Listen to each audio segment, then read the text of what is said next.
করে এগিয়ে যায়, অন্যায় করে যেই গোনা হয়েছে তুমি সাপোর্ট করার কারণে তোমার আমল নামায় ওই গোনাটা ফিলাক্সি লোড হয়ে আসবে। আপনি হয়তো জেনা করেননি, আল্লাহ জানে, আপনি নিজেও জানেন যে কোনোদিনে জেনা আমি করিনি, কিন্তু জেনার গোনা লিখিত এই জন্যে আপনি এমন মানুষকে ভোট দিয়েছিলেন, রায় দিয়েছিলেন, এমন মানুষকে ক্ষমতায় পাঠিয়েছিলেন যে লোকটা মেম্বার, এমপি, চেয়ারম্যান, মেয়র হওয়ার পরে এলাকায় যাত্রা দিয়েছিল। ওই যাত্রায় যত নারী পুরুষ এসে অ্যাক্সিডেন্ট হয়েছিল, অ্যাক্সিডেন্ট হয় না, নিচে নামা লাগবে। এই যে অ্যাক্সিডেন্ট যা হয়েছে, হাতের চেনা, মুখের চেনা, চোখের চেনা, নিচের চেনা, যত চেনা হয়েছে শুধু ওই নেতার আমল নামায় না, তোমার একটা ভোটের কারণে, যেহেতু লোকটা নেতা, কি তোমার একটা রায়ের কারণে, যেহেতু লোকটা মেম্বার, মেয়র, চেয়ারম্যান, এমপি, যত অন্যায় হয়েছে তোমার আমল নামায় ফিলাক্সি লোড হয়েছে, আর গোনাগুলো এসেছে। একটু মিলান তো, এরকম গোনা আমাদের নেই। আপনি হয়তো তাহাজ্জুদ পড়েন, আপনি হয়তো ফেরেশতা, কোন গোনার কাজে যান না, 24 ঘন্টা পাগড়ি মাথায় দিয়ে শুধু আল্লাহ আল্লাহ করেন, কিন্তু আমল নামায় জেনার গোনা উঠবে এই কারণে, সুদের গোনা উঠবে এই কারণে। এমন মানুষকে আপনি ক্ষমতায় পাঠিয়েছিলেন যারা চড়া দামে বিশ্ব ব্যাংক থেকে সুদ নিয়েছিল, কথা বলেন ঠিক কিনা? দেশে নেই। আপনি তো সুদখোর হয়ে বসে আছেন, আপনি তো ঘুষখোর হয়ে বসে আছেন। আপনি বলবেন আমি এসব করিনি, কিন্তু এই কায়দায় আল্লাহ সব মিলিয়ে দেবে, তখন মিলাতে আপনি বাধ্য। এখন হয়তো আমির হামজার উপরে রাগ হচ্ছে যে সব কথায় বলে যাচ্ছে, এগুলো বাদ দিলেও তো ভালো হতো। এটাও যদি আপনি মানতে না চান, 3 নম্বরে সাক্ষী আপনি যে জমিনে ছিলেন, ওয়া খরাজাতিল আরদু আলাহা, সূরা জিলজালের 4 নম্বর আয়াতে আমার আল্লাহ জানিয়েছেন, 2 নম্বর আয়াতে জানিয়েছেন যে জমিনের উপরে ছিলে, ওই জমিন নিচে যা যা করেছে সব উদ্গ্রীব করে দেবে, সব বের করে দেবে। যে জমিনের উপরে দাঁড়িয়ে মোবাইলে সকিনাকে মোবাইল করে আশেপাশে কথা বলেছিলেন, ওই জমিনটা আপনার বিরুদ্ধে সেদিন সব বের করে দেবে। বলেন, আজ কত মানুষের কত রকমের রসের গল্প হচ্ছে। কত বছর এক মহিলা রাত 2টার দিকে আমার এই মোবাইলে কল দিয়ে বলছে, হ্যালো তুমি কোথায়? বললাম আমার রুমে। বলছে তোমার রুমে তোমার মনে নেই? কি মনে থাকবে? বলছে দেখো ঢং করো না। একই গো, রাত বাজে 2টা আর আমার পাশে আমার খাদ্যমন্ত্রী। ও যদি টের পায় যে আমি কোন মহিলার সাথে রাত 2টার সময় গল্প করছি, ও তো আমার খাবারই বন্ধ করে দেবে। বালিশের নিচে মোবাইলটা নিয়ে বললাম, যা বলছেন তাড়াতাড়ি বলেন। তো তোমার মনে নেই আমার জায়গায় সকালে আসার কথা, তোমার সাথে আমার কাজ আছে। কি কাজ? কতগুলো কথা বলার পরে আমি যখন আর কথা বলি না, তখন বলছে কি জবাব দিচ্ছ না? কি জবাব দেব? আমি কুষ্টিয়া থেকে মাওলানা আমির হামজা। বলছে আজ যা। আমি এমনি কোন কথা বলি না, এখানে শিক্ষা আছে। এইরকম গল্প যদি হয়, বাকিটা আর বললাম না। কথা বলছে না কেন? আপনি অস্বীকার যদি করেন, সেই জমিনে যে বালিশে মাথা দিয়ে দিয়ে গল্প করেছিল, ওই জমিনটা উদ্গ্রীব করে দেবে সব। সাক্ষী আপনি মানবেন না কোনটা? এরপরেও যদি কেউ মানতে না চায়, আল্লাহ রাব্বুল আলামিন বলেন 4 নাম্বার সাক্ষী হাজির আছে। ইকরা কিতাবাকা কাফা বিনাফসিকা আল-ইয়াওমা আলাইকা হাসিবা। সূরা বনি ইসরাইল 15 নাম্বার পারা, 2 নাম্বার পৃষ্ঠা, 9 নাম্বার লাইনে, 2 নাম্বার রুকু, 14 নাম্বার আয়াত। এটা তাফসীর ইবনে কাসির। আল্লাহ পাক বলেন, পড়ো তোমার আমলনামা, এই কিতাবটাই যথেষ্ট, তুমি জান্নাতে যাবে না জাহান্নামে যাবে। একটা একটা করে কোন সাক্ষী আপনি অস্বীকার করবেন? একটা অস্বীকার করার কায়দা আছে। সুতরাং এই মাহফিলটা যদি কিয়ামতের দিন সাক্ষী হয়ে দাঁড়ায়, আমাদের লস হবে। বলেন, আর কোরআন যদি কারো পক্ষে সাক্ষী দেয়, আল কোরআন হুজ্জাতুল লাকা ওয়া আলাইকা, ওকে আল্লাহ জান্নাত দিয়ে দেবে। জোরে বলুন। আর কোরআন যদি কারো বিপক্ষে যায় যে না আল্লাহকে জান্নাত দেওয়া যাবে না, আপনার কোন বাবা জান্নাতে নিয়ে যাবে আপনাকে? আল্লাহ যেন কোরআনে কারিমের পক্ষে থেকে জীবনটা ব্যয় করার তৌফিক দান। জোরে বলেন আমিন। আজকের আলোচনার যে বিষয় দিয়েছেন রিসালাত, আমি আয়াতও পড়েছি ওই রকম। আমার আলোচনার বিষয় এই পৃথিবীতে একমাত্র আদর্শ বিশ্ব নবী। কি বলেন না কেন? পড়া কোরআন শরীফের ভেতরে একটা গুরুত্বপূর্ণ আয়াত আমরা পড়েছি, ৭৩ নম্বর সূরা, সূরা আহজাব ২১ নম্বর আয়াত আমরা পড়েছি। আয়াতের ভেতরে যত কথা আমার আল্লাহ দিয়েছেন, আমার এই ছোট্ট জ্ঞান থেকে বলছে, কিয়ামত পর্যন্ত যদি আয়াত নিয়ে কেউ আলোচনা করে, যত নাড়াচাড়া করবে, তত নতুন নতুন তথ্য আমার আল্লাহ হাতে ধরিয়ে দেবে। জোরে বলেন সুবহানাল্লাহ। বিশ্ব নবীকে আল্লাহ একমাত্র আদর্শ বানালেন কেন? কারণ এই দুনিয়ায় যারা আমরা এখন বেঁচে আছি, কোন মানুষকে অন্ধভাবে অনুসরণ করা যায় নেই। সে আপনার বাবা হোক, পীর হোক, ওস্তাদ হোক। কথা বলছে না কেন? কারণটা হচ্ছে একটা একটা করে প্রায় 15টা কারণ আমি তাফসীরের ভেতরে পেয়েছি। এক নম্বরে কারণ, লাকাদ কানা লাকুম ফি রাসূলিল্লাহি উসওয়াতুন হাসানা। অবশ্যই আমি আল্লাহ তোমাদের জন্য মহত্তম আদর্শ লুকিয়ে রেখেছি আমার রাসূলের জীবনে। উসওয়াতুন হাসানা, এটা শুধু বিশ্ব নবীর জন্য খাস। উসওয়াতুন হাসানা কোন পীর না, উসওয়াতুন হাসানা কোন উস্তাদ না, উসওয়াতুন হাসানা কোন নেতা না, উসওয়াতুন হাসানা পৃথিবীর কোন মানুষ না, একমাত্র বিশ্ব নবী। বলেন কারণ কি? এই কারণটা আবিষ্কার করতে হবে আজকের মাহফিল থেকে। এটা যদি কেউ ব্যর্থ হয়, বুখারী শরীফ, বুখারী শরীফের ব্যাখ্যা যারা দুনিয়ায় লিখেছেন, হাফেজ ইবনে হাজার আসকালানী রাহমাতুল্লাহ আলাইহি, তার মতো উত্তম ব্যাখ্যা আজও কেউ দিতে পারেনি। যারা হাদিস পড়তে পারে জিজ্ঞাসা করেন ফাতহুল বারী, বুখারী শরীফের ব্যাখ্যা এর চাইতে উত্তম আর একটাও নেই। বুখারীর ব্যাখ্যা করতে গিয়ে দিন শব্দের হাফেজ ইবনে হাজার আসকালানী রাহমাতুল্লাহ আলাইহি 12টা অর্থ দিয়েছেন দিন এই শব্দের। এর 9 নাম্বার অর্থ তিনি দিয়েছেন আদ-দ্বীন আস-সিয়াসা। দিন হচ্ছে রাজনৈতিক নিয়ম নীতি। যার জীবনে নামাজ, রোজা, হজ, যাকাত সব কিছু ওকে ছিল, কিন্তু রাজনৈতিক জীবনে আল্লাহর নবীর দর্শন ছিল না, ওই লোকটা যাই হোক জান্নাত পাবে না।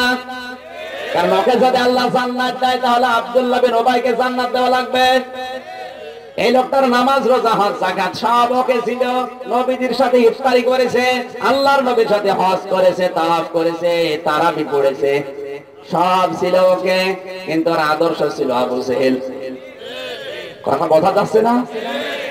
নামাজে আদর্শ ছিল নবীজি, রমজানে আদর্শ ছিল নবীজি, ইফতারে আদর্শ ছিল নবীজি, রাজনৈতিক জীবনে আদর্শ ছিল আবু জেহেল।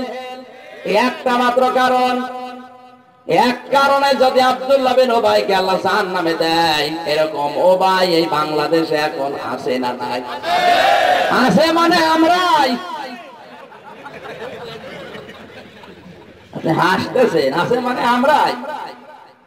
ওর দাড়ির কোনো সমস্যা আমি পাইনি, ওর জীবনটা পুরা পড়ে দেখেছি। ওর দাড়ি ছিল রাসূলের তরিকায়, ওর জোব্বা ছিল রাসূলের তরিকায়, ওর চুল ছিল রাসূলের তরিকায়, ওর নামাজ, নবীজির পেছনে 3 জন মানুষ বেশিরভাগ নামাজ পড়তো, তার ভেতরে উবাই একজন। সব আমি ওকে পেয়েছি, শুধু একটা জায়গায় ঝামেলা। ওদের ময়দানে বিশ্ব নবীর পেছন থেকে 300 জন সাহাবীকে নিয়ে ভেগে গিয়েছিল। ওই দিন নবীজি শিশুর মতো কেঁদেছিলেন আর বরদোয়া দিয়েছিলেন। আল্লাহ ওই দিন প্রমাণ হয়ে গেছে মুনাফিক। আল্লাহর নবীকে রাজনৈতিক জীবনেও মানতো না। এজন্য বুখারী শরীফ লেখার আগে ইমাম বুখারী একটা কিতাব লিখেছেন আল-আদাবুল মুফরাদ। এর 6 নাম্বার হাদিসের 3 নাম্বার পয়েন্টে আছে, বিনা হিসাবে বিনা বিচারে 6 প্রকার মানুষকে আল্লাহ ময়দানে কিয়ামতে জাহান্নামে দিয়ে দেবে। ও বিচারও করবে না, হিসাবও নেবে না।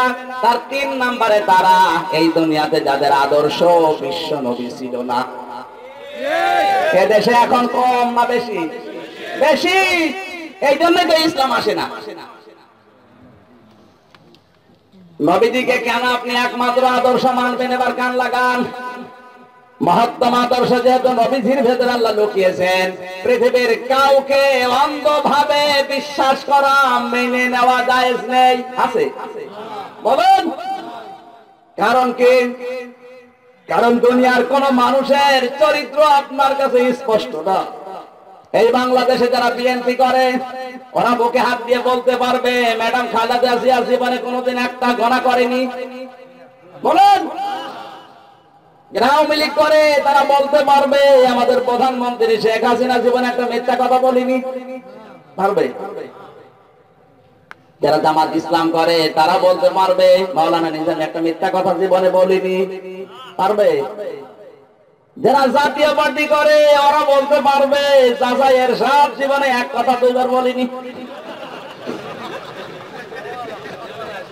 সকালে এক কথা বিকালে বলেন না আমি বলিনি। চাচা একটা পেয়েছি আমরা ডিজিটাল চাচা খালি ডিগবাজি খাই বলে সুবহানাল্লাহ। দোয়া করছে আল্লাহ তুমি চাচার হায়াত আরো বাড়িয়ে দাও। ফেসবুকে স্ট্যাটাস দেখলাম চাচা মনে হয় দিয়েছে যে আমার যৌবন এখনো অটুট। 80 বছর বয়স, চাষির অভাব নেই, তাও যৌবন যাচ্ছে না। তার মানে চাষি আমাদের আরো একটা দরকার। কথা বলুন, 85 বছর বয়সে যদি চাষা বলে যৌবন আমাদের অটুট, আমরা করছি কি? আমাদের হারবাল ছাড়া জীবনই চলে না। বাংলাদেশের যুবকদের জনশক্তি হারিয়ে যাচ্ছে। Report India herbal, Kolkata herbal না সিলেটে নেই। আসে মানে আসার পরে সিলেটে ঢোকা যাচ্ছে না, বাসের পেছনেও মেরে দিয়েছে। এটা হওয়ার পেছনে কারণ আছে না নেই? ওটা আমার আলোচনার বিষয় না, আমি ওইদিকে যাচ্ছি না। সম্মানিত ভাইরা, পৃথিবীর কোন মানুষ এই কথা বলতে পারবে না যাকে আমি আদর্শ করে চলি ওই লোকটা জীবনে একটা মিথ্যা বলেনি। একটা মানুষের ভেতরে এই গ্যারান্টি আল্লাহ দিয়েছেন। আল্লাহ রাব্বুল আলামিন বলেন আমার নবী 63 বছরের জীবনে একটা মিথ্যা কথা বলেনি। وَإِنَّكَ لَعَلَى خُلُقٍ عَظِيمٍ। সূরা কলমের 4 নম্বর আয়াতে আল্লাহ জানিয়েছেন আমার নবীকে এমন চরিত্র আমি দিয়েছি। আযীম শব্দটা কোন নবীর নামের শেষে আপনি পাবেন না। পাবেন? হযরত ইসহাক নবীকে আল্লাহ একবার ডাক দিয়েছেন গোলামিন আলীম, আমার জ্ঞানী বান্দা। হযরত ইসমাঈল নবীকে আল্লাহ ডাক দিয়েছেন গোলামিন হালিম, আমার সহনশীল বান্দা। ধরে বলুন সুবহানাল্লাহ। বলতে পারেন নাই, কারণও আছে। কারণ আমাদের জীবনই শুরু মিথ্যা দিয়ে। হিসাব করে দেখেন 63টা বছরে একটা মিথ্যা যার ছিল না, একে যেমন তেমন বিষয়। আমরা 63 সেকেন্ড কাটাতে পারবো? পারবো না। জীবনে কখনো তুমি মিথ্যা বলনি, তাই তো তোমায় পেতে কাঁদে ধরনি। তোমারই মতো নেতা পেলেও গো ফুটতো সুখের গোলাপ চামেলি বকুল। জোরে বলেন মারহাবা। নবীজি আমাদের একমাত্র আদর্শ হওয়ার পেছনে কারণ আমরা 1 নাম্বার কি পেলাম জীবনে? তিনি বলেন। সুতরাং অন্ধভাবে তাকে মানা লাগবে, কোন চিন্তা ভাবনা ছাড়াই। কথা বলেন ঠিক কিনা? 2 নম্বরে নবীজি আমাদের আদর্শ কারণ তিনি দাঈ আল্লাহ ছিলেন। কি ছিলেন? ইয়া আইয়ুহান নাবিয়্যু ইন্না আরসালনাকা শাহিদাও ওয়া মুবাশশিরাও ওয়া নাযীরা ওয়া দা'iয়ান ইলাল্লাহি বিইذনিহি ওয়া সিরাজাম মুনীরা। সূরা আহজাব 22 নম্বর পারা 3 নম্বর পৃষ্ঠা 2 নম্বর লাইনের 46, 47, 48 নম্বর আয়াত। রব্বুল আলামিন বলেন হে আমার নবী আপনাকে আমি পাঠিয়েছি সাক্ষী হিসাবে, মুবাশশিরা ওয়া নাযীরা সুসংবাদদাতা ভীতি প্রদর্শনকারী। আমি আল্লাহর দিকে মানুষকে ডাক দেবেন। আপনি সিরাজ, আপনি মুনীর। জোরে বলেন আল্লাহু আকবার। এই পৃথিবীতে নবী একমাত্র আদর্শ কারণ তিনি আল্লাহ ছাড়া অন্য কারো দিকে ডাকেন নাই। আজ পৃথিবীতে ওই লোকটা আপনার সামনে থাকতে পারে যে লোকটা আল্লাহ ছাড়া অন্য কারো দিকে ডাকে। বলেন, আনা বা ইলাজ্জা আছে কোরআনে কারিমে, আনা বা ইলাজ্জা, ওই লোকটার পথ অনুসরণ করো যে আমার আল্লাহর পথ ধরেছে। যে লোকটা বাবার পথ ধরেছে, যে লোকটা স্বামীর পথ ধরেছে, যে তার স্বামীর পথ ধরে অনুসরণ করে চলছে, ওকে অনুসরণ করা জায়েজ নেই। ওই লোকটার পেছনে যাওয়া লাগবে যে আমার আল্লাহর পথ ধরেছে। এইরকম লোক আজ কম না বেশি? এবার একটা কল করে দলিল দিচ্ছি, কান খাড়া করে লিখে নেন। ওমানা আহসানু কাওলাম মিম্মান দাআ ইলাল্লাহি ওয়া আমিলা সালিহান ওয়া ক্বালা ইন্নানি মিনাল মুসলিমিন। এটা বুঝতে হবে, এটা পরিচিত আয়াত, আমি এমনি পড়িনি। এখানে শিক্ষাটা আছে। সূরা হামিম সাজদা 33 নম্বর আয়াত। এটা এরাই পরিচিত সবার কাছে, কিন্তু এর ভেতরে তথ্য আছে। আমান আহসানু কাওলাম মিম্মান দাআ ইলাল্লাহ, আল্লাহ বলেন ওই লোকটার চাইতে উত্তম কথা দুনিয়ায় কেউ বলে না যে আমার আল্লাহর দিকে ডাকে। কার দিকে? জোরে বলেন। ওয়া আমিলা সালিহান, ভালো ভালো কাজ করে। ওয়া ক্বালা ইন্নানি মিনাল মুসলিমিন, আর বলে আমি একজন মুসলমান। এই আয়াতের ভেতরে হুকুম কয়টা বলেন? এই দেশের দিকে এবার তাকান। আজ অনেকে আমরা বলছি আল্লাহর দিকে কম বেশি ডাকে না ডাকে না? আপনি দেখেন যে যে দল করে করতে পারে, কিন্তু আল্লাহর দিকে কম বেশি ডাকে না ডাকে না? ভালো ভালো কাজও কিছু করে না করে না? কিন্তু ওয়াকালা ইন্নানি মিনাল মুসলিমিন, আমি মুসলমান, এই কথা বলার যোগ্যতা এখন অনেকেরই নেই। কথা বলতে না আছে? কারো যোগ্যতা আছে? অন্তত এই দেশে বসবাস করে আপনি বলতে পারবেন না যে আমি মুসলমান। কারণ মুসলমান সুদ খেতে পারে, আর এই দেশে এখন সুদ ভিত্তিক অর্থনীতি চলছে। ডাইরেক্ট না খান, ইনডাইরেক্ট ঢুকবে। সেজন্য এই দেশে যদি এখন ফেরেশতাও বাস করে, সেও সুদখোর। আমি কি আপনাকে হাসির খোরাকি দেই, চিন্তা ভাবনার খোরাকি দিই? আপনি আল্লাহর দিকে ডাকতেছেন, যে টুপি মাথায় দিয়ে আল্লাহর দিকে ডাকেন, টুপির ভেতরে সুদ।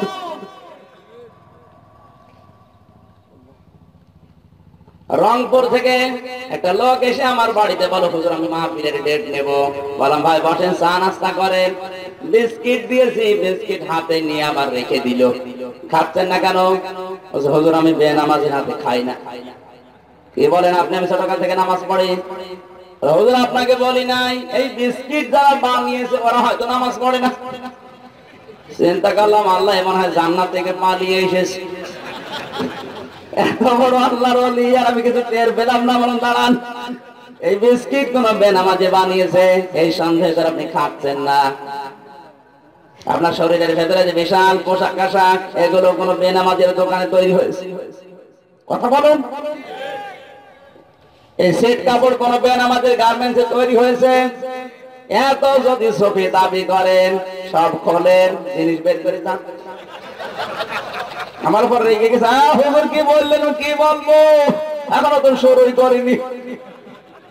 বিস্কুট বেনামাজি বানিয়েছে, সন্দেহ করে খাচ্ছেন না, তাহলে জিনিসপত্র খুঁজে বের করে যাবেন। ওগুলো তো বেনামাজি বানিয়েছে, বেনামাজের গার্মেন্টসে তৈরি হয়েছে। কথা বলুন।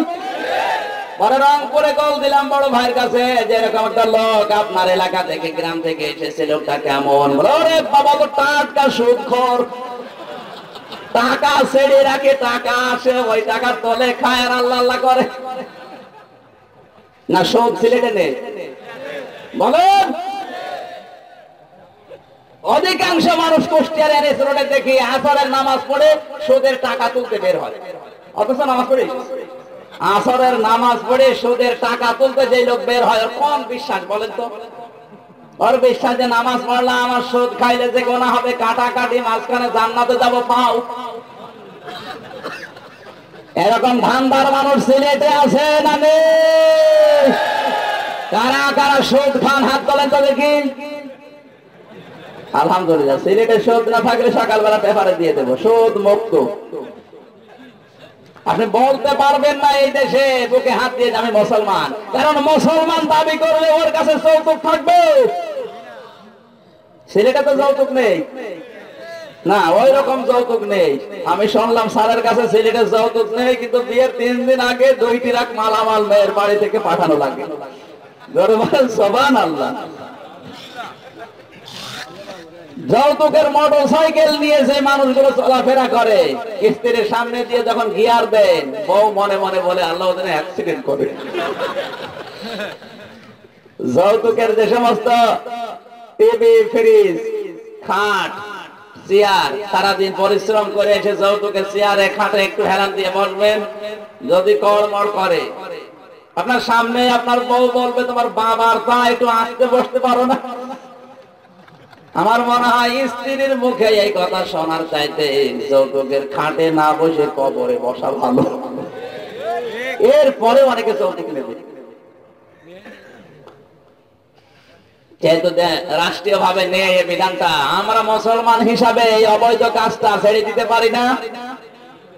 বলেন, বিবাহ শুরু হচ্ছে হারাম জিনিস দিয়ে, তো ওখানে যা জন্মাবে সবই তো উল্টা পাল্টা।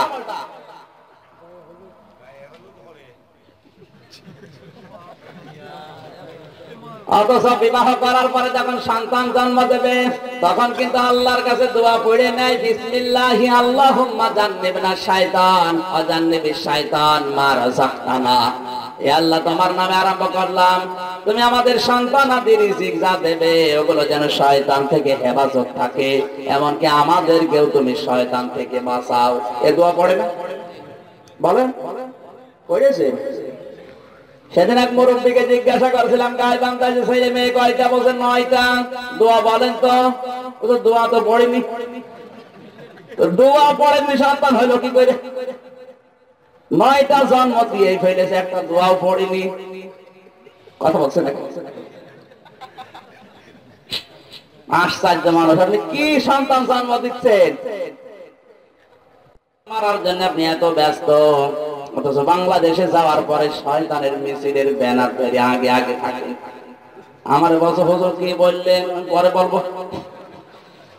এরকম মিছিল করা মানুষ দেশে আছে না নেই? শয়তানের মিছিল ওইটা, যে সমস্ত মিছিলের স্লোগানে আল্লাহু আকবার বলা হয় না। কথা বলেন, নাই দেশে নেই? মিছিলের ব্যানার ধরে আগে আগে স্লোগান দিচ্ছে। মুসলমান হিসেবে আল্লাহু আকবার বলে স্লোগান দিতে পারেন, আপনি কিসের মুসলমান? কয়েকদিন আগে কুলাঙ্গার মারা গেছে এই বাংলাদেশ থেকে, এদেশ পরিষ্কার হয়েছে। ও মারা যাওয়ার আগে বলেছিল আল্লাহু আকবার যখন আমার কানে আসে তখন বলি কাক, তুই কাকা কর। চিন্তা ভাবনা করে বলেন কতদূর আঘাত দিয়েছে।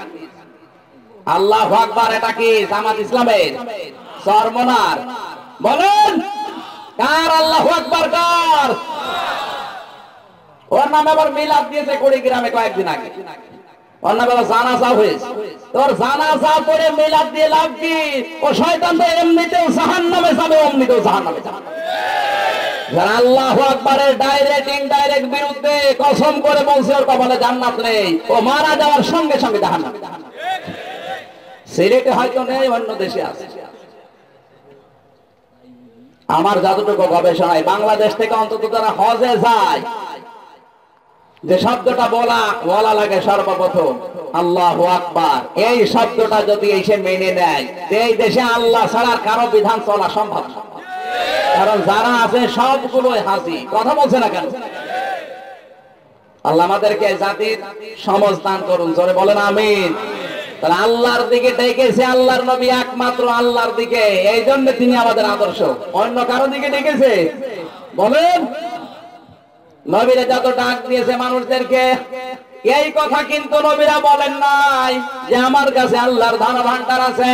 কুল্লা আকুলু লাকুম ইনদি খাযাইনুল্লাহি ওয়ালা আ'লামুল গায়বা ওয়ালা আকুলু লাকুম ইন্নী মালাক ইন আত্তাবিউ ইল্লা মা ইউহা ইলাইয়া কুল হাল ইয়াস্তাউবিল আ'মা ওয়াল বাসীর আফালা তাতাফাক্কারুন। ইয়াতাফাক্কারুন। চিৎকার করে বলেন আল্লাহু আকবার। সূরা নাম 7 নাম্বার পারা 12 নাম্বার পৃষ্ঠা 13 নাম্বার লাইনের 150 নাম্বার আয়াত। এটা শুধু 50 নাম্বার আয়াত। আল্লাহ পাক বলেন, হে নবী আপনি বলুন, কুল্লা আকুলু লাকুম ইনদি খাযাইনুল্লাহ, আমি এই কথা বলি না যে আমার কাছে আল্লাহর ধন ভান্ডার আছে, খাজানা আছে। আজ বাংলাদেশে কত পীর এলাকায় না থাকতে পারে, কুষ্টিয়ায় আছে লালন শাহর মাজারে অনেক পীর দাবি করছে মরিদ বানানোর সময় আমার কাছে আল্লাহর ধন ভান্ডার খাজানা আছে। 1000 দরবারে কেউ বেরবে না খালি হাতে, এরকম দরবারও দেশে আছে না নেই? বলুন। নবীরা দাওয়াত দেওয়ার সময় আল্লাহ জানিয়ে দিচ্ছেন, আপনি বলুন যে ইনদি খাযাইনুল্লাহ, আমার কাছে আল্লাহর কোনো ধন ভান্ডার নেই। ওয়ালা আলামুল গায়বা, আমি এই কথাও বলেন যে আমি গায়েব জানি। পীর নামে কলঙ্ক, কত ভণ্ড গায়েবের অদৃশ্যের কত খবর দিয়ে ফেলছে। বলেন। এখানে হাত দেখানোটা জায়েজ নেই, হারাম। এদিকে হাত দেখানো নেই। গণকের কথা বিশ্বাস করা হারাম। হাত দেখিয়ে রাশিফল গণনা করা হারাম। এটা করলে আল্লাহর উপর থেকে যেন তার বিশ্বাস উঠে যায়। এই সেন্সে আব্দুল্লাহ ইবনে মাসউদ থেকে বর্ণিত তাবিজ ব্যবহার করাও জায়েজ নেই, শিরক আর হারাম। তাবিজ এই দেশে আছে না নেই? আজ কত আলেম নামে কলঙ্ক, পীর নামে কলঙ্ক, ওরা তাবিজের ব্যবসা করে যাচ্ছে। আমি যতগুলো হাদিস পড়েছি তাবিজের বিরুদ্ধে, আব্দুল্লাহ ইবনে মাসউদ থেকে শক্ত শক্ত হাদিস, তাবিজ ব্যবহার করা হারাম, হারাম এবং শিরক। এই তাবিজ আছে কার কার মাথায়, গলায়, হাতে? হাত তোলেন তো। এখানে আছে, অনেকের আছে, হাত তোলেন। এই মুহূর্তে খুলে ফেলা লাগবে। সেদিন ফরিদপুরে ডক্টর শাহিন জব্বারের চেম্বারে গিয়েছিলাম, যে দেখি উনি তো হাড়ের ডাক্তার, মানুষের একটা ছবি টাঙিয়ে ওর গলার ভেতরে কমপক্ষে 500 তাবিজ। বললাম ভাই এত তাবিজ? যত মানুষ আছে ছোট ছোট ছেলে মেয়ে নিয়ে ওর হাতে গলায় মাথায় তাবিজ দেখলে খুলে রেখে দি। একটা ডাক্তারের চেম্বারে যদি এত তাবিজ পাওয়া যায়, বাংলাদেশ ঘুরলে আমার মনে হয় তাবিজ হয়ে যাবে কয়েক গাড়ি। মক্কা মদিনায় 45 দিন থাকলাম, কারো তো তাবিজ দেখলাম না।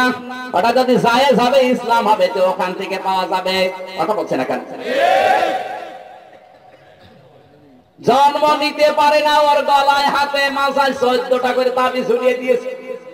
ও যদি কথা বলতে পারতো আমার মনে হয় বলতো, আল্লাহ পেটের ভেতরে ছিলাম, ভালো ছিলাম, দুনিয়া কেন পাঠাইলে? তাবিজের যন্ত্রণায় বাঁচি না। আপনার যদি কোনো সমস্যা হয়, সূরা নাস, ফালাক আর সূরা ফাতিহা পড়ে ফু দেন, জায়েজ আছে। তাবিজ ঝোলানো জায়েজ আছে। ওটা যারা দেয় ওরা যেন আমার আল্লাহকে বিশ্বাস করে না, ওই তাবিজের উপরে ভরসা চলে আসে, এই জন্য এটা শিরিক। এটা কি? আর শিরিক যদি কেউ করে, ওকে আল্লাহ মাফ করবে না। যেন যাদের আছে খুলে ফেলেন ভাই। দেখে আপনি তোলেন তো, হাত তোলেন তো।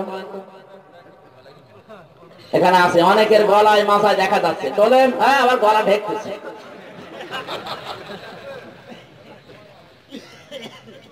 এই মুহূর্তে খুলে ফেলে দেন, কিচ্ছু করতে পারবেন আপনার তাবিজ। কিসের তাবিজ? এমনকি নবীজি পর্যন্ত কারো কোনো উপকার করতে পারবে না। উপকার করার মালিক কে? আমি নবীজির কবরে সালাম দেওয়ার সময় হাত তুলেছিলাম, পুলিশ এসে আমার হাতের উপর এক বাড়ি দিয়েছে। ডাক দেয়া বলে, হাজিল হুজ্জাত, নবীর কাছে কি চান? কি দিতে পারবে নবী আপনাকে? আপনার যদি কিছু দরকার হয় পেছনের দিকে ঘোরেন, কাবার মালিক আল্লাহর কাছে বলেন। চিন্তা করেন, মাথা ঠান্ডা করে, যে নবীকে সালাম দেওয়ার জন্য তামাম দুনিয়ার মানুষ পাগল, সেই নবীর কাছে আমি কিছু চাইনি, শুধু হাত তুলে দোয়া করছিলাম, আল্লাহ তুমি নবীর সম্মান আরো বাড়িয়ে দাও। পুলিশ মনে করছে আমি কিছু চাই, এই জন্য আমার হাতে বাড়ি দিয়ে হাত নামিয়ে দিল। কিছু দরকার যদি হয় কাবার মালিক আল্লাহ, তার কাছে বলেন। জুতার ফিতাও যদি না থাকেন আগে বলবেন আল্লাহকে, তারপরে অন্য কাউকে। কথা বলছে না কেন? আল্লাহর কাছে যাওয়ার অভ্যাস করা লাগবে। আজ এই বিশ্বাসটা আমাদের আস্তে আস্তে উঠে যাচ্ছে। যেহেতু এই বাংলাদেশে মাজার বেশি, কবর পূজা হয় বেশি, পীর পূজা হয় বেশি। এই কবর পূজা, মাজার পূজা, পীর পূজা মক্কা মদিনায় নেই। আছে? যদি থাকতো তাহলে ওসমানের কবর, হযরত ওসমান রাদিয়াল্লাহু তাআলা আনহু যাকে জান্নাতের সার্টিফিকেট দিয়েছেন নবীজি, পড়ে আছে সাধারণ ভাবে, বোঝা যাচ্ছে না যে কবর কিনা, একটা পাথর দেওয়া শুধু। ফাতেমাতুজ জাহরার মতো মানুষ পড়ে আছে জান্নাতুল বাকিতে, বোঝা যাচ্ছে না কবর কিনা। আর তুমি গরু ছাগল মরে যাও, কবর তোমার 3 তলা হয়। এলাকায় মনে হয় মাজার নেই, মাজারের যন্ত্রণায় শেষ হয়ে গেল দুনিয়া। যত মাজার আর পীর সবে বাংলাদেশ। পীর বলা হয় ওই জিনিসকে, আপনি সেটা জানেন না। ফাসআলু আহলা যিকরি ইন কুনতুম লা তা'লামুন, যেটা জানো না সে জানে, তার কাছে জেনে নাও, এটা পীর। ওর কাছে হাদিয়া তোফা নিয়ে যাওয়া লাগবে, পায়ে চুমা খাওয়া লাগবে, সেজদা দেওয়া লাগবে, পূজা করা লাগবে। পেয়েছো কথা ভণ্ডামি? এগুলো ইসলাম না, এগুলো কি ভণ্ডামি। মক্কা মদিনায় যে করে দেখেন তো, এগুলো সব খুলে ফেলবে, মানে নতুন নতুন ইসলাম বানিয়েছে। আর এই সমস্ত মাজার পীর আর এই কবর পূজা নিয়ে এমন এমন কবরও বাংলাদেশে তৈরি হচ্ছে, লাশ নেই। এটা ফরিদপুর থেকে বরিশাল যাওয়ার পথে কয়েকদিন আগে একটা মাজার গজিয়েছে, নাম দিয়েছে পায়খানা শাহ রহমতুল্লাহ আলাইহি। শয়তান যদি ওখানে যাইতে চিন্তা করবেন, পায়খানাও বলে আল্লাহর ওলি হয়ে যাচ্ছে, তা আমরা করছি। হয়তো কেউ পায়খানা করেছে, একটু বেশি হয়েছে, ওর উপরে মাটি দিয়ে চারিদিকে পাঁচিল দিয়ে একটা সাইনবোর্ড টাঙিয়েছে, পায়খানা শাহ রহমতুল্লাহ আলাইহি। সব নিপতিত হবে দুই শ্রেণীর মানুষের প্রতি, আল্লাহর রাগ দুই শ্রেণীর মানুষের প্রতি। এক নাম্বার যাদের উপরে কিয়ামত পড়বে, দুই নাম্বার যারা খাদেম হবে মাজারে। এই বাংলাদেশে মাজারের খাদেম আছে না নেই? প্রমাণ হচ্ছে শাহজালালের মাজার। আমি নিজে গেছি, শর্ট গায়ে দিয়ে একজন বসে আছে, আমি ঢুকতেছি, বলেছে কি দেব? মাজারে এসেছেন, টাকা দেন। আমার চেনেন? আমি আর এক মাজারের লোক, লালনের মাজার। আপনি আমার কাছে টাকা চাচ্ছেন? আজ বিভিন্ন দরবারে মানুষ গরু নিয়ে, ছাগল নিয়ে, হাঁস মুরগ নিয়ে, মেয়েদের অভ্যাসটা বেশি। অনেক মেয়েকে দেখা যায় মরগ রান্না করে ছাগল নিয়ে জবাই করে নিয়ে যাচ্ছে পীরের দরবারে। যদি জিজ্ঞাসা করেন মা কোথায় যান, বলবে বাবা 10 বছর বিয়ে হয়েছে, আমার ছেলে মেয়ে হয় না, পীরের দরবারে যাচ্ছি। ও সিলেট বাসী কান খাড়া করে শোনেন, এই সিলেটে কুকুর আছে না নেই? কুকুরের আরেক নাম কি? কুত্তা। এর বাচ্চা হয় না? বছরে 8টা 10টা করে বাচ্চা হয়। কোন পীরের মাজারে গেছে বলেন? বলেন 8টা 10টা করে বাচ্চা জন্ম দেয়, কোনো বাবা লাগে না। তোমার একটা জন্ম দিতে 4-5টা বাবার দরবার মারা শেষ। কুকুরের মতো ইমানও তো মানে। বলেন গরু নিয়ে, ছাগল নিয়ে টিরাক বোঝাই করে যাচ্ছে বাবার দরবার। কোথায় পেয়েছেন ভণ্ডামি? যদি এটা ইসলাম হতো তাহলে বিশ্ব নবীর দরবারে গরু পাল পড়ে দিত। নবীর একটা জীবন দেখান তো, কোন নবীজির, কোন সাহাবীদের একটা জীবন দেখান যার দরবারে মানুষ গরু ছাগল নিয়ে গেছে, দেখান। আপনি ইসলাম বানিয়েছেন নতুন করে নিজের দরবার ঠিক রাখার জন্য। যেটা ইসলামে নেই ওটা যদি কেউ ইসলাম মনে করে পালন করে, ও কাফের। বলেন যেটা ইসলামে আছে ওটা যদি কেউ বাদ দিয়ে দেয়, ও কাফের। আলিয়াউমা নাখতিমু আলা আফওয়াহিহিম আলিয়াউমা আকমালতু লাকুম দীনাকুম ওয়া আতমামতু আলাইকুম নি'মাতি ওয়া রাদিতু লাকুমুল ইসলাম দীনা। এই আয়াতের প্রমাণ সূরা মায়েদা 6 নাম্বার পারা, 6 নাম্বার পৃষ্ঠা, 3 নাম্বার লাইনে, 2 নাম্বার রুকু, প্রথম নাম্বার রুকু, 3 নাম্বার আয়াতের প্রথম অংশে আছে। এরপরও যদি কারো বিশ্বাস না হয়, ওর কপালে হেদায়েত নেই। আমি লিখে দিচ্ছি, ওর কপালে হেদায়েত নেই। কারণ কোরআন শরীফ যদি আপনাকে হেদায়েত দিতে না পারে, তা আপনাকে কোন বাবা হেদায়েত দেবে? বলেন আয়াত, বারা, পৃষ্ঠা, লাইন, রুকু, সূরার নাম সব বলে দিলাম। এই ভ্রান্ত ধারণায় বাংলাদেশের 100 ভাগের 95 ভাগ মানুষ। এই যে রাজবাড়ি ট্রাক ভর্তি করে রক্সি রং কোম্পানির মালিক লোকটা আমার মাহফিলে একবার সভাপতি ছিল। ওই দিন আদর্শের উপরে আলোচনা করেছিলাম। প্রত্যেক বছরে 3 লাখ টাকার গরু কিনে কিনে পাঠায় বাবার দরবারে। আমারে বলছে হুজুর, আমি মনে করি আমার বাবাই রব, বাবাই সব। আমার এই ব্যবসা বাণিজ্য মনে হয় বাবাই বরকত দেয়, কিন্তু আপনি একই শোনালেন কোরআন দিয়ে। আমার ভ্রান্ত ধারণা দূর হয়ে গেছে, আমার কাছে পরিষ্কার হয়েছে। আগামী বছর থেকে এই 3 লাখ টাকা দিয়ে আমি কোরআনের মাহফিল দেব।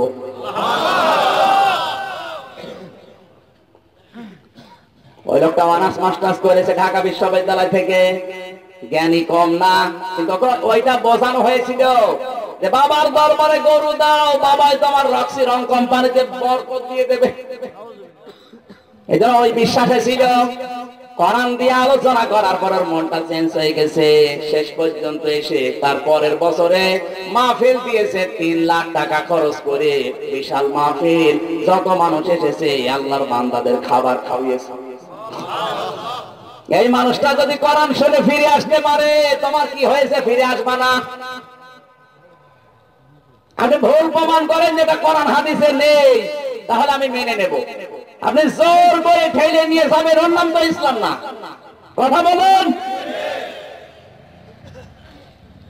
আমার ভাইরা, আমি শিক্ষা দিচ্ছিলাম, বিশ্ব নবী যদি বলতে পারেন আমি গায়েবের কোনো খবর জানি না, তাহলে বাংলাদেশে কোন পীর যদি গায়েব সম্পর্কে কিছু বলতে পারে, ও নবীকে ছাড়িয়ে গেছে। এটা মেনে নেওয়া যায়?